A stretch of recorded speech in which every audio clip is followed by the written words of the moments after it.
You can now support Ghost Maps on Patreon. Simply look for We Are HANTU or click the link in the description. Inspired by an account from Z. Ghost Maps. Entry 131. Siglap, Singapore.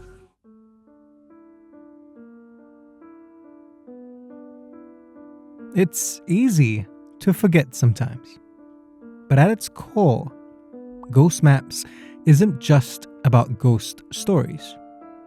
It's also about the places where these stories happen. Every once in a while, though, I'll meet someone like Jakob. Jakob's in his early 40s. He works in banking and is married with just one daughter. In my line of work, one kid is already plenty, he says, as I wave the drink stall auntie over. We're in a coffee shop near Siglap shopping center. Jakob orders a cup of Milo and I get a yin yang. It's still fairly early on this Saturday evening, which suits him just fine. I'll need to get home by dinner, he says. No matter how busy we get, we always try our best to have dinner together. Home for Jakob is a 4-room flat in Siglap, not too far from where we are. He's always lived in the area. In fact, his family's lived in Siglap since the 50s, when the estate was new. I grew up hearing stories about my older brothers playing in the kampong in Jalan Sempadan, he says. My dad's siblings lived in the area too, so gatherings with my aunts, uncles, and cousins were always a short walk away. Siglap, Jakob tells me, is as much a part of his family as any of his relatives. It's why the stories he's sharing with me tonight mean so much to him. In a weird way, it's like celebrating Siglap, he says. I tell him that I understand what he means. More than flats or community centers, amenities, or transportation, neighborhoods are made up of two things: the people and its stories. No matter how creepy those stories might be. Jakob nods and smiles. Our drinks arrive. Jakob takes a sip of his and tells me that he's ready to tell me the first story. So, I take out my recorder and ask him to start from the beginning.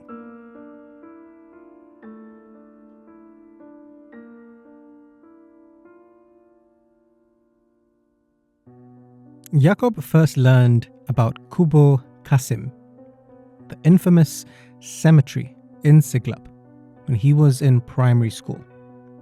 He made a lot of friends on the school bus. The two he remembers most vividly, though, are the brother and sister who claimed they live within the cemetery itself. He assumes that their father was the caretaker of the grounds, but never thought to confirm this. Who could think about verifying facts when all I wanted to hear were the ghost stories? He says. The siblings claimed that every night they could hear something scratching at the roof of their home. They also claimed they saw things, but never went into greater detail than that. Honestly, they would have just been a pair of kids that I kinda remembered from primary school, he says. After all, he never visited the cemetery himself when he was a kid. He was never curious about creatures and spirits beyond the safety of a good ghost story. And he lost contact with the siblings after they graduated to secondary school and everyone stopped taking the school bus. But then, a friend of mine helped organize a supernatural tour and asked a few of us if we could support it, he says. It was 2018. The aptly named Eerie East tour took participants across the variety of supposedly haunted locations around the east side. One of Jakob's friends, Anna, worked for the tour's production company and needed warm bodies for its first edition. My family's not strictly pantang, he says. So when Anna approached me, I figured, what the heck? Plus, the tickets were free. Two of Jakob and Anna's friends came along for the tour too, Jeffrey and Ming. Jeffrey, like Jakob, wasn't keen on delving too deeply into the supernatural, but was game for an interesting night out.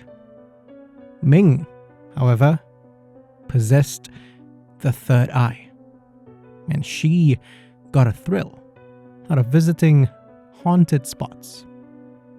For some reason, she liked seeing spirits up close, Jakob says, shaking his head. The tour was billed as not for the faint of heart, but Jakob and his friends assumed that this was just marketing. The moment they realized that this was going to actually be different was when they saw who was accompanying the group. An ustaz, a religious leader. The tour, led by Anna's boss, Fuzz, took them to a total of 5 spots, culminating with Kubur Kassim. The group consisted of about 10 people, including Jakob, Jeffrey, and Ming. The first 4 spots were uneventful, relatively speaking. Fuzz would speak vaguely, but with a touch of flair about spirits that dwelt within each location. He was putting on a bit of a show for us, I guess, Jakob says. Ming's reaction to these places, however, said a whole lot more.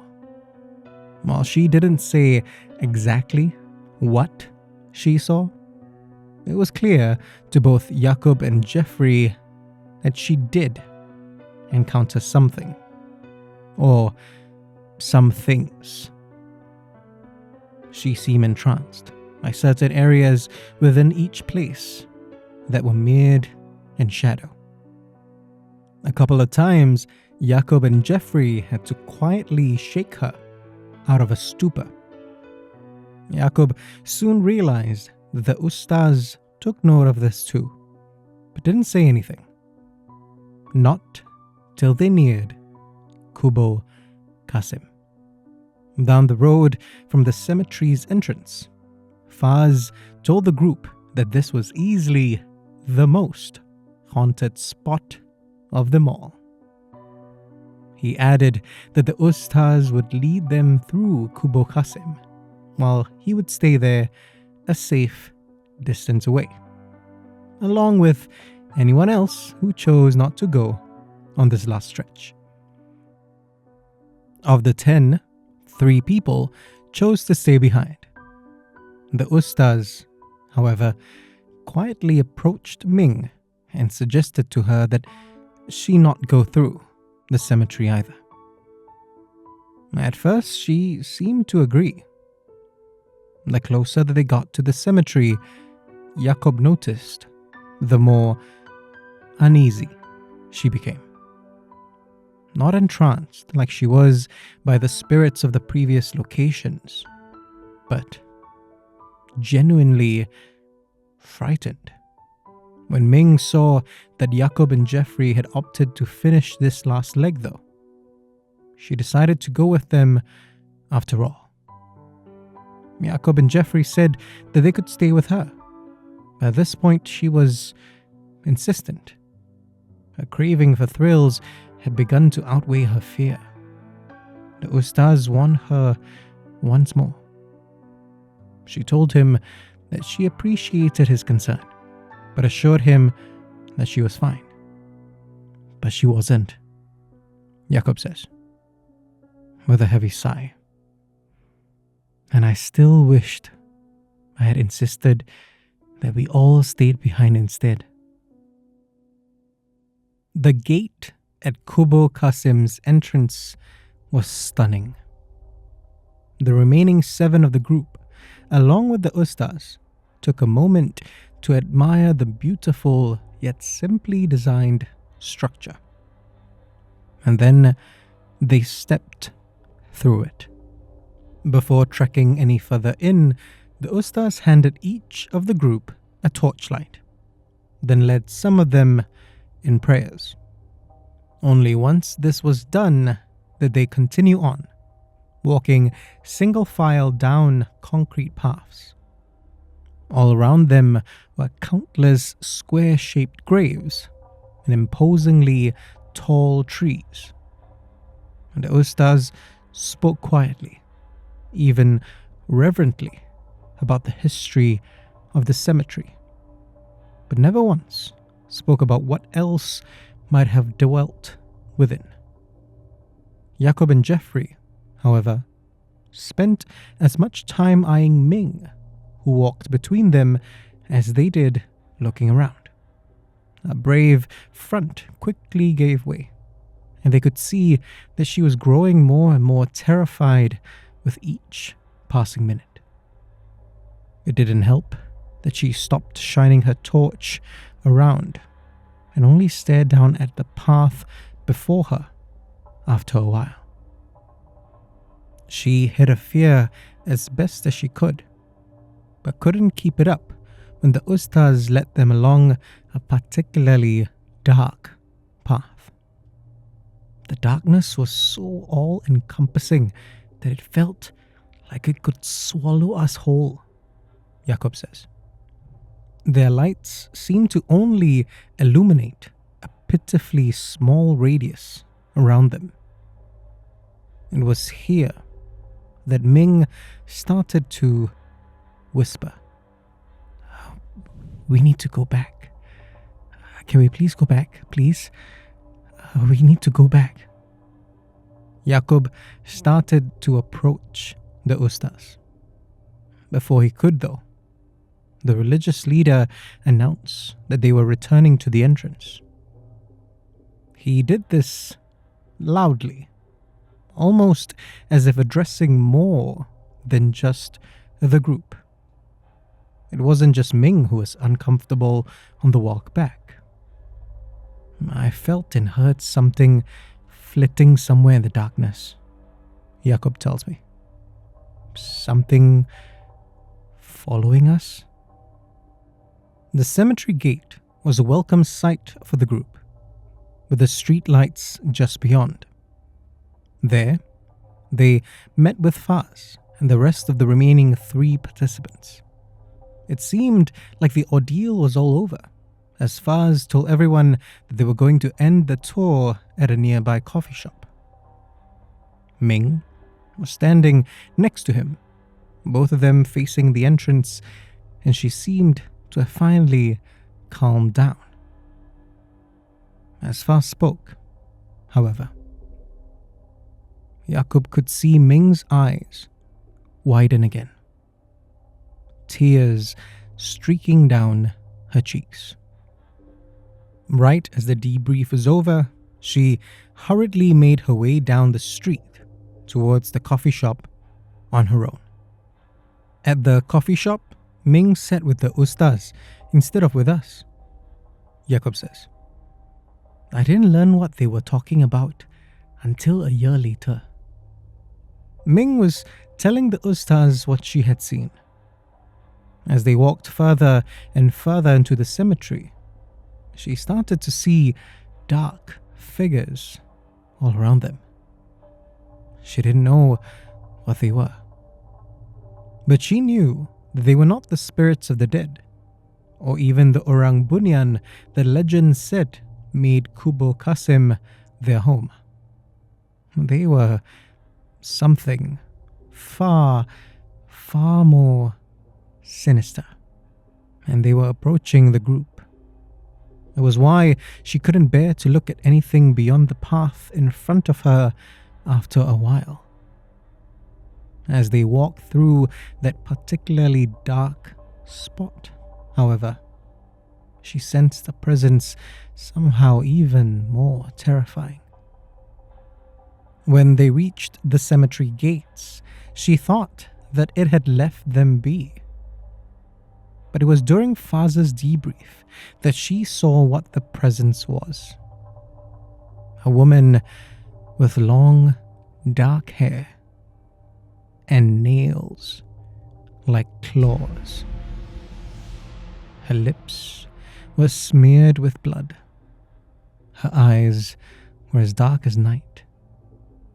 Instead of a white dress, however, she wore a dark red one. Ming knew that this was no ordinary cut, Jakob says. If not for the Ustaz's prayers, and had we not left the cemetery when we did, I don't know what it might have done to us. Ming asked the Ustaz what she could do, and he offered her some advice on seeking religious aid. But he also told her, in no uncertain terms, that her thrill-seeking days were over. They see you now, too, the Ustaz said. More than just the souls of the dead, they see you now.